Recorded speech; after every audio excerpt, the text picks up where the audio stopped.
Today, we're going to talk about how TikTok is not trying to entertain you, it's trying to keep you bored. And TikTok was the big pioneer behind this, but now basically all the other platforms have jumped on board. And if we want to understand why we feel bored so much and how to feel less bored, we have to understand exactly what these apps are doing to our brain. So let's start with the basics. First question is, what is boredom? Like from a scientific perspective, when you feel bored, what's going on in your brain?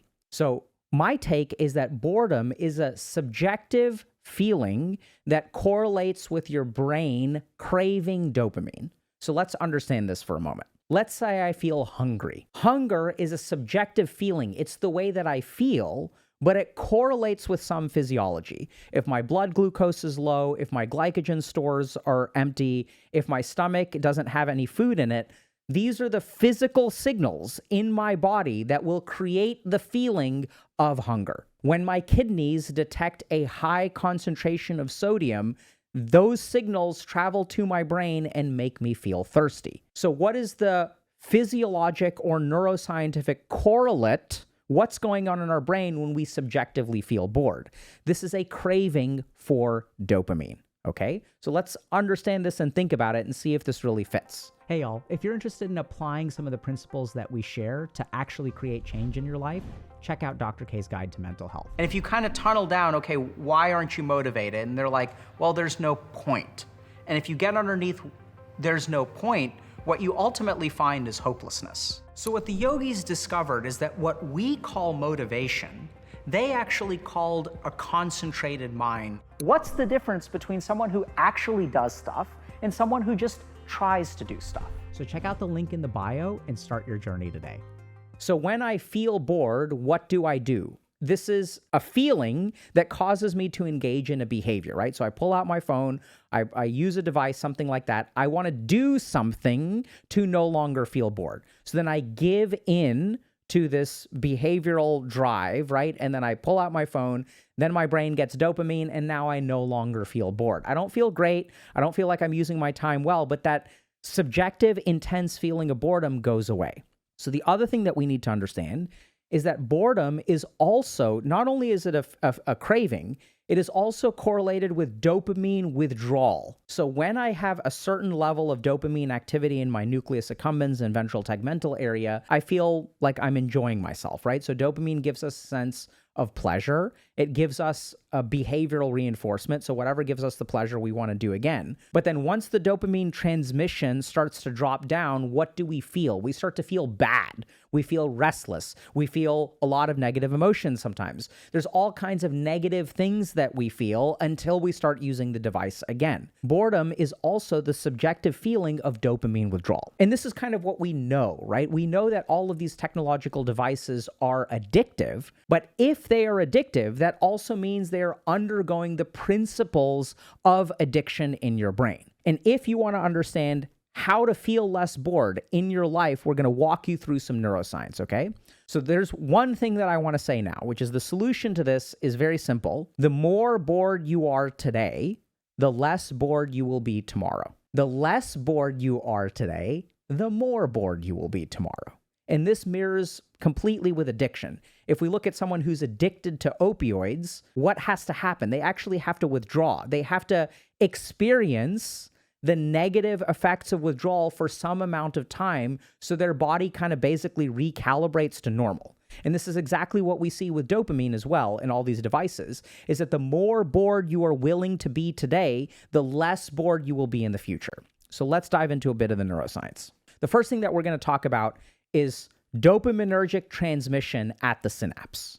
So normally what happens is we have two neurons that meet. One of them will release dopamine, one of them will receive dopamine, and they have dopamine receptors, okay?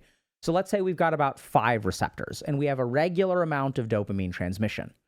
Now, if I do a dopaminergic activity like use TikTok, then the dopaminergic dump in the synapse increases. I start secreting a lot more dopamine. And then my receptors are fully saturated, so they get a big dopamine signal. And then we feel really great. This feels awesome. But our body does something that really, really is unfortunate, which is that it develops tolerance. The way that it manages this is there's a part of the neuron that this is not the part of the neuron that feels pleasure. We feel pleasure subjectively. But the neuron is like, hey, wait a second. We're getting bombarded with dopamine. We need to tone that signal down. This is the principle of tolerance. So if we think about someone who drinks alcohol, when I first started drinking, 2 beers would get me drunk, but as I drink more and more and more, my body develops a tolerance. And so we develop a tolerance to dopamine. The mechanism of tolerance is withdrawal of receptors from our synapse.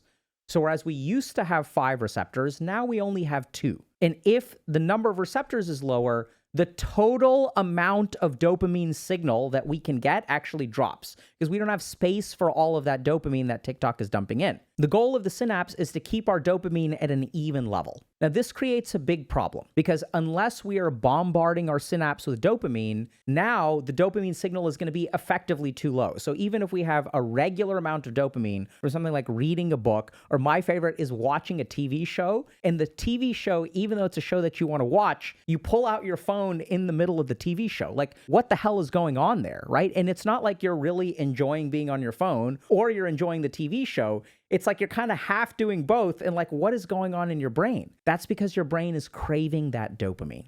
Now, the problem is that once we downregulate our dopamine receptors, once we develop dopaminergic tolerance, all of the other activities in life become less fun.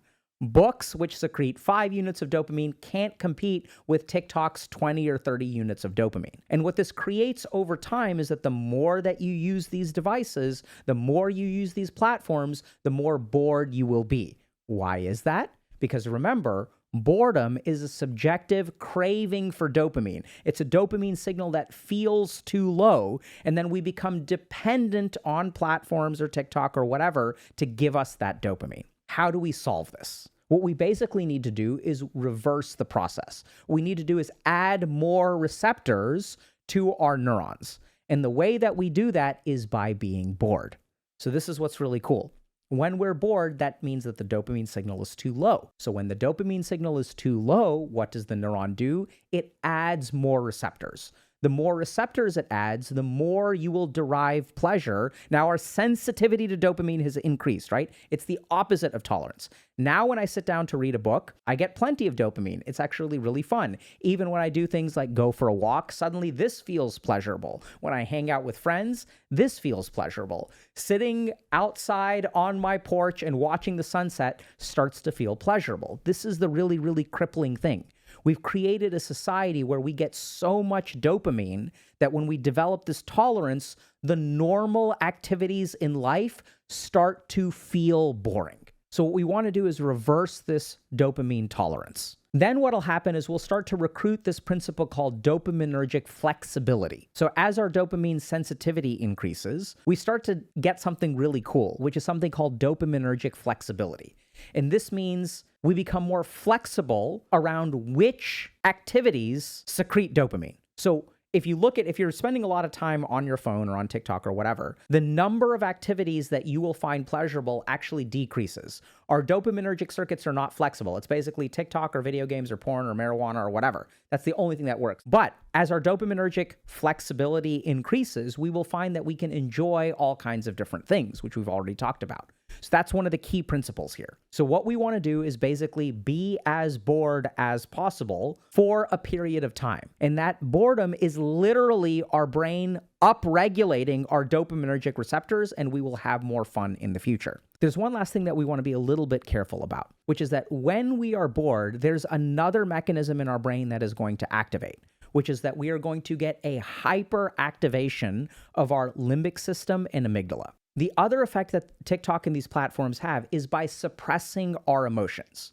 And so when I add an emotional suppressor to my system, when I take that suppressor away, there's a rebound level of negative emotion. So when I'm suppressing my anxiety through drinking or TikTok or whatever, when I stop using that app, I will have a rebound anxiety. I'll feel a ton of intense anxiety. And when I work with people, this is kind of what I tell them. The more anxiety you let come up, this is all dormant anxiety that's been stored and packed away. It's not going to feel that way forever. As you experience a lot of that anxiety or a lot of that depression when you start to feel bored, right? Because we don't feel good emotionally when we're bored. We're kind of looking for something to do. All of this stuff will basically, hopefully, fingers crossed, balance out. If it doesn't, you should absolutely go see a medical professional, go see a psychiatrist, go see a therapist, because there could be an underlying disorder. But this is the last thing that I wanted to tell y'all is when you're dealing with this boredom, be prepared for an upsurge of negative emotions that should ideally taper down in about a week. So if you want to start enjoying life, if you want to be less bored, you need to start being more bored. Hey y'all, hope you enjoyed today's video. We talk about a bunch of topics like this on the channel, so be sure to subscribe for more. If you're already subscribed, GG, and we'll see you in chat.